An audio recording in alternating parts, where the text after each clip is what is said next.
Assalamualaikum warahmatullahi wabarakatuh. Baiklah, kami dari kelompok 10 yang beranggotakan saya, Zaki, kemudian ada Mbak Hadif Imaro, Mbak Arzeti, dan Mbak Intan. Izinkan kami untuk mempresentasikan pembahasan tentang aliran Qadariyah dan aliran Jabariyah. Yang pertama, saya akan menjelaskan definisi aliran Qadariyah. Secara etimologis, Qadariyah berasal dari bahasa Arab yang artinya kemampuan dan kekuatan. Sedangkan maksud dari aliran Qadariyah ini sendiri yaitu suatu paham bahwa manusia memiliki kebebasan dalam berkehendak serta memiliki kemampuan untuk melakukan suatu perbuatan.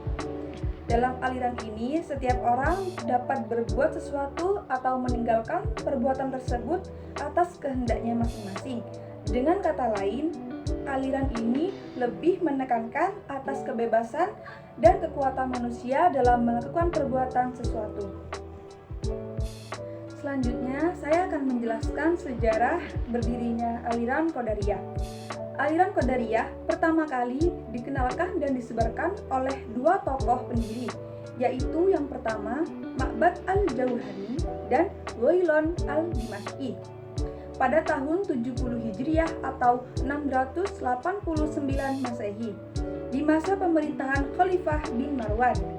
Paham Qadariyah ini dipelopori oleh kedua tokoh mulai muncul selepas pergantian Khalifah Rasyidin ke dinasti Umayyah, tepatnya di era perpecahan umat Islam karena terbunuhnya Khalifah Ali bin Abi Thalib, dan pada saat itu juga Muawiyah bin Sufyan naik tahta menjadi khalifah pertama di dinasti Umayyah. Selanjutnya saya akan menjelaskan tentang pokok aliran Qadariyah. Inti pemikiran aliran Qadariyah ini adalah manusia memiliki daya untuk memutuskan keinginannya secara mandiri dan terlepas dari takdir Allah Subhanahu wa Ta'ala. Aliran Qadariyah ini memandang bahwasanya Allah menganugerahkan akal agar manusia mempertimbangkan dengan bijaksana setiap laku yang akan diperbuatnya. Berikutnya ada dua pokok pemikiran yang diusung dan dipercayai oleh aliran ini. Yang pertama yaitu melawan kezaliman dengan tangan sendiri. Aliran Qadariyah memiliki pandangan bahwa manusia memiliki tanggung jawab untuk menegakkan kebenaran serta melawan kezaliman dengan tangannya masing-masing. Paham ini memiliki keyakinan bahwa Allah telah memberikan daya serta kekuatan pada manusia untuk melawan suatu kezaliman yang tengah ia hadapi.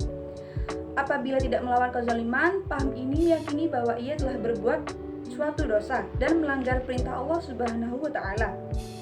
Seperti hadis Rasul yang berbunyi, barang siapa yang melihat kemungkaran, maka lawanlah kemungkaran tersebut dengan tanganmu sendiri.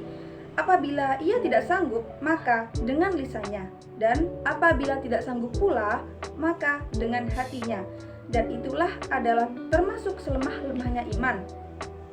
Oleh karena itu, paham ini meyakini bahwa Allah menganugerahkan suatu kekuatan kepada tangan mereka untuk melawan suatu kezaliman.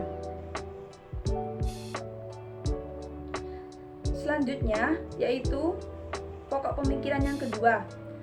Keadilan yang Allah berikan berasal dari kehendak bebas. Maksudnya, aliran ini meyakini bahwa manusia memiliki kebebasan atas kemampuan untuk memutuskan perbuatan yang akan ia lakukan, baik perbuatan yang buruk maupun perbuatan yang baik. Oleh karena itu, hal tersebut dijadikan alasan bahwa Allah itu menghakimi suatu manusia dosa atau memberikan suatu pahala atas perbuatan yang menjadi pilihannya sendiri. Di aliran ini, paham Qadariyah juga berpendapat bahwa Allah tidak mungkin menghadiahkan manusia surga atau neraka yang terjadi bukan karena pilihan mereka sendiri. Maksudnya ialah kebebasan manusia itu sendiri untuk bertindak baik maupun buruk. Jadi, kebebasan perbuatan mereka lah yang menentukan mereka akan mendapatkan hadiah surga atau neraka. Selanjutnya, saya akan menjelaskan tentang definisi aliran Jabariyah. Secara bahasa, Jabariyah itu berasal dari bahasa Arab Jabaro yang artinya memaksa. Di dalam kamus Munji dijelaskan bahwa nama Jabariyah berasal dari kata Jabaro Yajbiru yang mengandung pengertian memaksa atau mengharuskan. Sedangkan secara istilahnya, Jabariyah adalah menolak adanya perbuatan dari manusia dan menyandarkan semua perbuatan kepada Allah. Selanjutnya tentang sejarah aliran Jabariyah. Paham Jabariyah pertama kali dikenalkan oleh Ja'ad bin Dirham, kemudian disebarluaskan oleh Jaham bin Sofwan dari Khurasan. Dalam perkembangan paham ini juga dikembangkan oleh tokoh lainnya yang antara lain adalah Al-Husain bin Muhammad Najjar dan Ja'ad bin Dirar. Pendapat lain mengatakan bahwa kemunculan aliran Jabariyah ini terpengaruh dari paham ajaran Yahudi dan Nasrani, yaitu Yahudi yang bersekte Qurra dan Nasrani yang bersekte Yakubiyah. Oke, di sini saya akan mempresentasikan poin selanjutnya, yaitu perkembangan aliran Jabariyah. Di sini perkembangan aliran Jabariyah itu dari dua, yang pertama perkembangan murni dan yang kedua perkembangan pertengahan atau bisa disebut juga dengan moderat. Nah, untuk perkembangan yang pertama, aliran Jabariyah ini itu menolak adanya kekuatan atau perbuatan yang berasal dari manusia, atau memandang manusia itu tidak memiliki kekuatan untuk berbuat apalagi berupaya. Jadi untuk perkembangan yang pertama, aliran Jabariyah ini mengibaratkan bahwasannya manusia itu seperti kapas yang diterpa angin, yang dimana benar-benar tidak memiliki kekuatan atau upaya apapun. Kemudian untuk perkembangan yang kedua yaitu perkembangan pertengahan atau bisa disebut dengan moderat, yang dimana aliran Jabariyah ini mulai mengakui bahwa adanya perbuatan dari manusia, namun perbuatan ini bersifat pasif, yang dimana ada batasnya. Terus di sini juga disebutkan bahwa untuk perkembangan yang kedua ini, aliran Jabariyah mengartikan bahwa manusia tidak seperti benda mati, melainkan tetap mempunyai kekuatan dalam perbuatannya meskipun peran itu adalah pasif. Nah, oleh karena itu, jika seseorang masih meyakini bahwa kekuasaan yang diciptakan pada diri manusia memiliki peranan terhadap perbuatan dan menyebutnya sebagai sebuah usaha, maka seseorang itu tidak bisa disebut dengan aliran Jabariyah. Kemudian poin selanjutnya yakni doktrin aliran Jabariyah. Nah, secara umum doktrin aliran Jabariyah itu digambarkan sebagai 5 poin, yaitu pertama fatalisme, yakni kepasrahan total yang menganggap manusia tidak dapat melakukan apapun. Yang kedua, surga dan neraka itu tidak kekal, tapi yang kekal itu hanya Allah Subhanahu wa Ta'ala.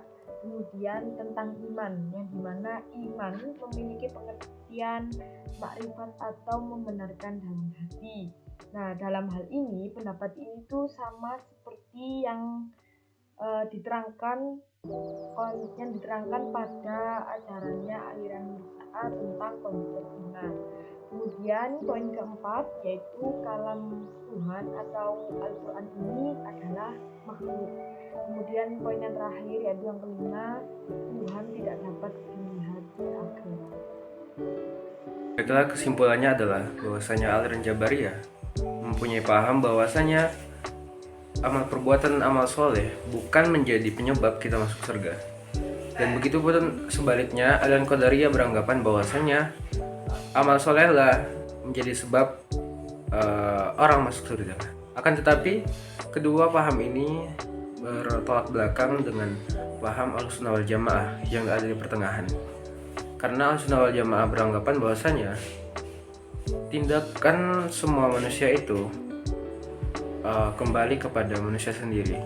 karena manusia mempunyai hak ataupun kehendak untuk melakukan sesuatu. Cukup sekian dari kami. Apabila ada kata-kata yang salah itu datang dari kami sendiri. Wassalamualaikum warahmatullahi wabarakatuh.